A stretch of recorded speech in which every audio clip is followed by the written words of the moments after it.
Because we are in the food bowl of the country, some of us may not be able to imagine what happens in the rural hinterland in the rest of the country.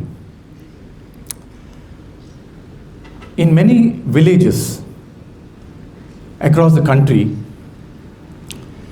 the teachers come to the village to teach at the government schools. Something very interesting happens. I call it the great Indian hide and seek. The teacher comes to the school and does not find all the students. So the teacher actually goes around and starts hunting for all the children. And then the teacher says, "Hey, come to class. Ramesh, Lakshmi, come to the class." Speaks behind the houses, speaks behind the trees, and finally somehow drags the children to the school. Now, what happens after that? I call it the National Dosing Marathon. The first hour, the children somehow manage to listen. And by the second hour, they are found almost dozing. And by the third hour, you can say that the class is like a meditation retreat. Now, we travel quite a bit in some of the deep interior rural areas, and we do meet children and teachers. And I asked a child once, did you have breakfast? And the child said, this was in Telangana, and he said, yes sir, I had breakfast a little bit. I demanded, what did you have? Sir, I had chai. And I know that chai is a national emotion, but surely it cannot be the nutritional strategy for children in the country. Fair? Hungry kids don't listen. And naturally, many of the children are coming to the school on an empty stomach. That is a fact. Beyond the opulence in the cities, this is the harsh reality. Many of the children, their last meal could be the previous night's meal, or worse, it could be the previous day's midday meal. And you would find why that lunch need not be the only lesson of the day. What is the point in coming to the school? If the children are left alone, the children tend to come at their own sweet time for lunch. But what's the point in coming to the school when you are coming, the only reason you're coming is to have lunch? But that's really what is happening. Now, if you go a little more deeper into this, we see that India is a land of plenty, and yet it is home to the largest number of undernutrition children in the world. And I'm not telling off the air here. This is coming from the National Family Health Survey. 35% stunted, that is under height. A lot of people wasted, underweight. And when these people come at such a abject manner, naturally, they will not be able to focus on their studies. Not at all. So, a few of us actually came together. Sri Madhusudan Sai, Anand, my old colleague at HP, we all came together and said, why not feed those children before the classes begin? That was the simple idea. Nothing complex. Children are coming to school on an empty stomach. Let us feed something. So that sent us onto a long journey. We tried many things. What did we try? We initially started cooked breakfast. We created a choco-malt version. We created familiar foods like a ragi version. And then it became an absolute super hit. The boys and the girls started asking for the second glass, third glass. And what do you know?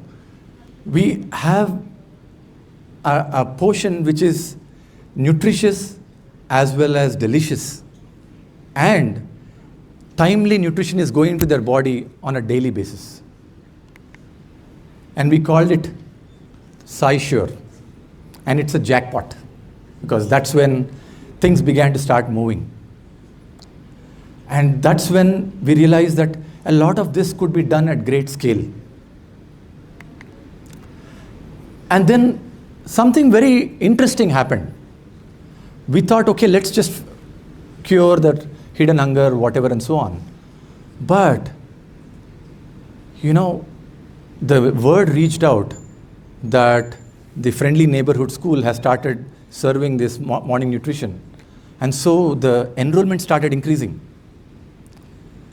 And a curse in government schools today, a lot of dropouts, which was highlighted especially during COVID. Lakhs of children were kind of dropping out. Dropouts rates were arrested. And then academic performance was improving.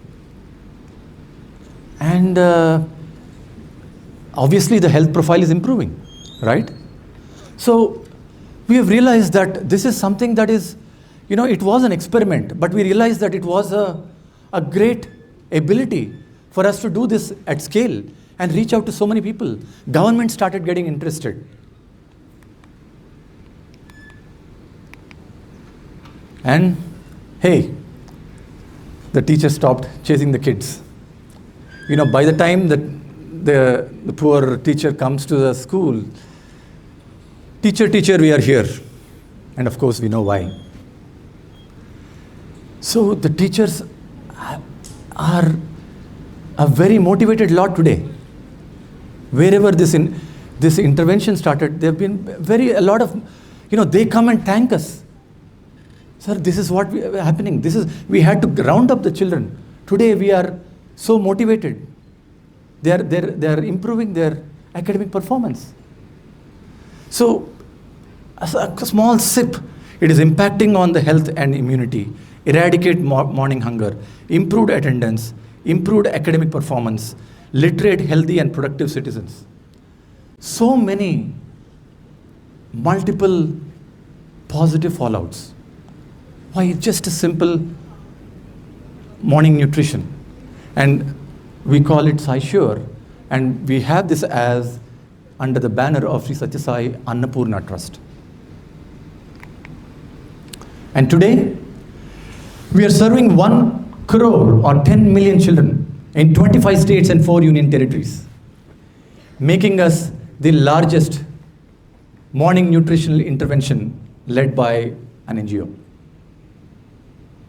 Yes, it was step by step.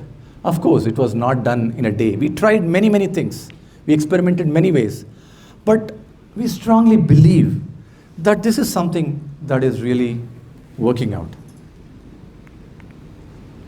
And of course, we have great ambition to kind of reach it to the entire universe of government schools. There are about 16 crores. So that is 160 million government school children approximately. And we believe that at least about half of them are needy, about 80 million of them. We are only about 10 million right now. We have a very systematic plan to reach to the 80 million because we believe that it is really working. Now, I believe this is not a charity, it is really common sense. You know, when children complete their schools, what does it mean? It means we have one less unproductive citizen for the next generation. You know what happens when children don't complete their schools? What are they called? Urchins, gundas, and the like. And when the children are sick, what happens? It is adding to the burden of the Poshan Abhiyans and many other Abhiyans which we are looking at. So this is something that is adding value to the government spends. You know, there is something called reductive adaptability. You know, if in a house when the nutrition is not given to the girls, especially, the body gets used to lesser amount of nutrition, and when they get married very early, as it happens in rural areas especially, they get pregnant early, and suddenly they are pregnant and they need to be fed with a lot of folic acid, iron, and so on. The body just doesn't accept it. It's called reductive adaptability. It will think that it's like a lead poisoning. It's like an attack of what is this new stuff coming into me. And what happens is that at the time of delivery, you are having a very low birth weight and the low weight of the women.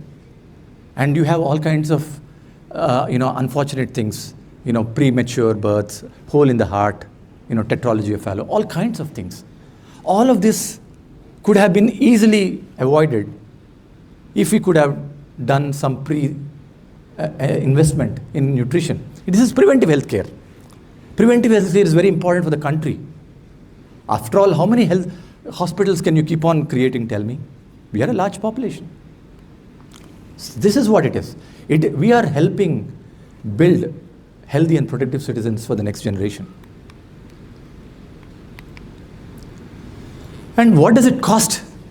If you think of a malt, a ragi malt, or a choco malt, it costs about 40 rupees in the market. Do you know, because of the best efficiencies that we have, you know how much does it cost for us? Remember, we are doing for 10 million children. It costs us less than 3 rupees. And if you kind of look at times the entire year, it is less than your weekend popcorn in a movie. It is really effective. It's cost effective as well. Well, that is what inspired me when I was a director at HP. I was heading the Asia operations for HP's PC business. It was a large business, but of course, as this was becoming very big, we realized that there was something really happening with my wife's, wife was also helping me in the, paying the bills, vendor bills and so on. So together we said, let's do this full time. We quit our corporate life and we moved over, and life has been amazing. Of course, it is physically straining, but mentally no stress. Blood pressure is normal. Happiness is up. But there are a lot of learning outcomes where kids think that maths is not tough. So this is my call to action. Let's build an India where no child is too hungry to dream. Let the dreams not die, a quiet die. Who likes cricket? I like cricket, yes. We worry about what is India's test score rating. We are first or second and so on. But do you know what is our rank in the World Hunger Index? 105 of a pool of 127. Come on, 105. It is, it's an unacceptable rank. It's an unacceptable rank. It is for educated people, it's a source of shame that we are letting this happen. Our own children are not getting it. We cannot let it happen. Let us join together.